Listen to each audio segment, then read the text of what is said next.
Morning, everybody. 30 June 2013.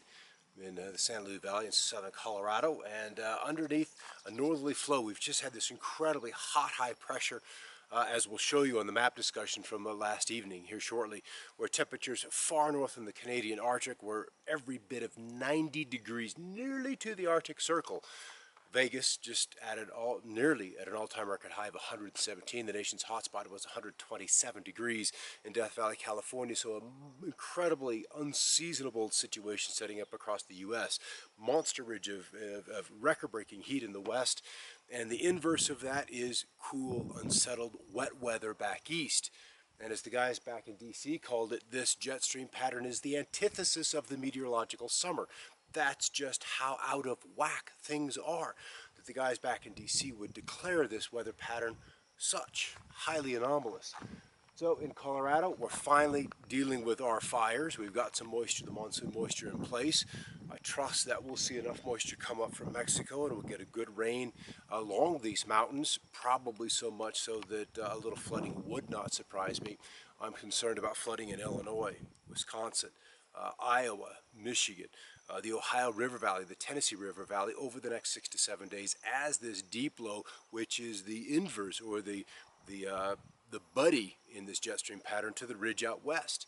Hot and dry in the west, cool and very wet back east. It is these extremes that this nation is suffering under these silent weapons that are that deliver situations to us every day by the power elite. Here's the map discussion. Buddy, Scott Stevens here on Saturday, 29 June. And I posted something on Facebook the other day talking about this monster ridge of high pressure that is getting itself established out west, and that's this ridge right here. Deep low, cool weather, wet back east, hot and exceedingly dry out west, with another monster trough sitting off the west coast of Canada and the northwestern U.S. This is a very odd pattern to have a deep trough ridge and another trough couplet setting up over the United States. And what I found so fascinating was this big ridge sitting out west over the mountain west continues to migrate slowly westward, arcing up and extending its tentacles all the way into, northern Alaska. But then on the downside of that, we have this northerly flow extending deep into the Gulf of Mexico. This is highly anomalous. And when you have a closed low this time of year, with cool upper level temperatures, that's setting the stage for a very unseasonable series of showers, thunderstorms, and probably some rather prolific rains. Ohio, Tennessee Valley, as we move through the end of June and into the 1st of July. Same story out west. As wet as the east is, the west is hot and dry. And it's just that this pattern is not something I have seen in 30 years of looking, at meteorology. And even back to the extended forecast discussion from the guys back in D.C. at the Weather Prediction Center. They're talking about all the global models now. This is the very antithesis of meteorological summer at the temperate latitudes, at a time when the barotropic subtropical ridge normally holds sway. This highly anomalous flow will lead to highly anomalous sensible weather, scorching in the west and days of cloud bursts in the east. That's the ridge, with some locations in interior Washington, Oregon, probably western and northern Idaho, possibly even northern Nevada, looking at all-time record highs the next day or so. Meanwhile, we have this deep closed low, more typical of November. Not so much the heights, but the placement, the couplet, the shape. The jet stream is now, as we get into next Thursday, the 4th of July, across Canada, which is typical. What is not typical is the strong ridge and deep low, strong ridge. We don't usually find that kind of forcing resident in the atmosphere when there's summertime heat and humidity in place. That is highly anomalous. Look at today, 21Z. We've got the afternoon of Saturday, 29 June. Let's go all the way into the Yukon, into the Northwest Territories, and we're finding temperatures at 90 degrees. This is the Arctic Circle right here. So we are within a shot of 90 degrees, and it's not one location. Here's another one, 90 degrees. It's the red number right here. So we're seeing incredible heat at fantastic northern latitudes. It is phenomenal. In the east, we'll see lots of tropical moisture. working along the Gulf Coast. As this pattern continues to develop, that moisture will be forced up along the front range of New Mexico, Colorado. There's been enough fires, and I'm concerned about flash flooding in some of these canyons. The potential and setup for long duration, heavy thunderstorms is very clearly evident across New Mexico and Colorado over the next couple of days. I want to go back to a visible imagery. This one was shot, was yesterday afternoon, 28 June. And what I was finding fascinating were these hole punches that were showing up in thunderstorms over the San Juans in southern Colorado. And over the course of about 5 to 10 minutes, we could see these thunderstorms develop. And as that happens, boom, there's pulses, holes that are opening, one right here, one here, one here. There's all this kind of geometry. Boom.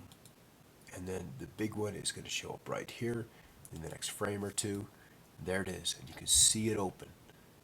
And so what tool they're using, and then there's the splash up. So we'll see these holes in all kinds of situations across the satellite imagery. And you can see how that pulse, boom, then just kind of weakened that whole eastern complex of this thunderstorm. So we'll see a pulse, and then the thunderstorm essentially falls apart. Its updraft is collapsed. And something else I want to look at while we're on this is going to be the water vapor imagery. It will be over the western United States, and in particular, we're going to have a look at some of the chemtrails. I probably need to go to hemispheric products, and we're going to go to the northern Pacific. We're going to change over to water vapor, back to northern Pacific, and here's trails in here. I'm going to go to product menu. I'm going to go 48-hour water vapor. That may take just a moment to load, but it will load fairly quickly. And out in the Pacific, this is where the situation is setting up for this deep low to take shape. A deep low in the Pacific enables the development of a monster ridge in the western U.S. and correspondingly the downstream trough. So we'll slow off the animations. We'll see a bunch of trails here, a slew of trails here off the coast of Oregon, Northern California, and another slew there. Ooh, bad frames there. That one we can then block out, so we don't have to look at it again. But we can see in here, as that humidity, and I'm rewinding the imagery, comes in, there's another series of stripes, series of chemtrails. As it comes ashore, as this whole storm rounds the trough, more trails out and through here yesterday. So there's just this engineering isn't local. It's not just in the States. It's not just in Europe. Because there is nobody looking out over the oceans, they can get away with so much more activity out there than they can get away with over land, because there are no eyes watching it. It's just a slightly closer look at some of the chemtrails showing up on this peak of this ridge, which is one of their favorite places. The bases and the peaks of the ridge is where they like to engineer. This comes from WeatherTap, weathertap.com. It is a subscription-based site. It is one of my favorites. You can see the trails up here in central BC, and then the many of them off the coast of Oregon, Washington, and in the North Pacific. Again, the typical southwest jet that we see here in southern Colorado, with its trails just barely staying in existence. But they tend to dart in and around the thunderstorms, as any good pilot would.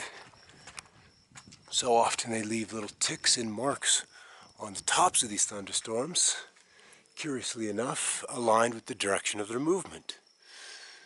I find that a little fascinating, and not so much the trails oriented with the direction that the plane would be headed to a destination, but aligning with the movement of the storms. So are they weather planes or passenger aircraft? That's another question. Who is this plane? DC-10. Way too low, way too low for flying over this little valley. Way too low. Something's up. So this plane turned around and came right back over. I mean, not 10 minutes later. You can see he's just low. A little bit of a turn. I'm way zoomed in. There he is.